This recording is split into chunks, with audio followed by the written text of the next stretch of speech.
കുംഭക്കൂറിൽ വരുന്ന നക്ഷത്രങ്ങൾ അവിട്ടത്തിൻ്റെ രണ്ടാമത്തെ അര, ചതയം, പൂരുരുട്ടാതി നക്ഷത്രങ്ങളാണ്. പൂരുരുട്ടാതിയുടെ ആദ്യത്തെ മുക്കാൽ ഭാഗം. ഇവരെ സംബന്ധിച്ചിടത്തോളവും കഴിഞ്ഞ കുറേ കാലമായി ഏറ്റവും മോശാവസ്ഥ പിന്തുടരുന്നുണ്ട്. എന്നാൽ 11-ൽ സഞ്ചരിക്കുന്ന ശുക്രൻ, ബുധൻ, അതുപോലെ തന്നെ ചൊവ്വ ഇതിവർക്ക് എന്തായാലും സാമ്പത്തികമായ നേട്ടത്തെ കൊടുക്കും.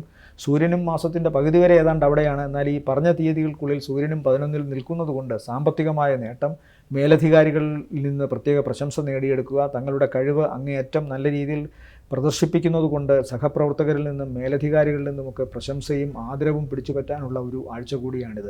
സാമ്പത്തികമായിട്ട് ദോഷമൊന്നും ഉണ്ടാവില്ല. പ്രത്യേകിച്ചും കർമ്മരംഗം വളരെ ശോഭനീയമാണ്.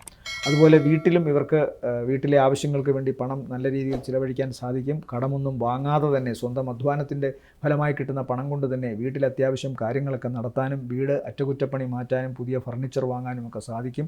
വാഹനവുമായി ബന്ധപ്പെട്ടവർക്കും ചില മാറ്റങ്ങൾക്കൊക്കെ സാധ്യതയുണ്ട്. അതിനുള്ള സാമ്പത്തിക ശേഷി എന്തായാലും ഈ ആഴ്ച അവർക്കുണ്ടാകും.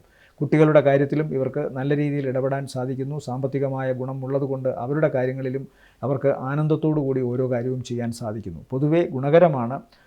എന്നാൽ ഇവർക്ക് ശാരീരികമായ ഒരു അവശത, കണ്ണ്, മൂക്ക് ഈ ഭാഗത്തൊക്കെ ദോഷം വരാനൊരു സാധ്യത കാണുന്നു. അതുപോലെ തന്നെ ജെനിറ്റൽ ഓർഗൻസിനും എന്തെങ്കിലും ദോഷം വരാം. ഡയബറ്റിക് അസുഖമുള്ളവരും വളരെ ശ്രദ്ധിക്കണം.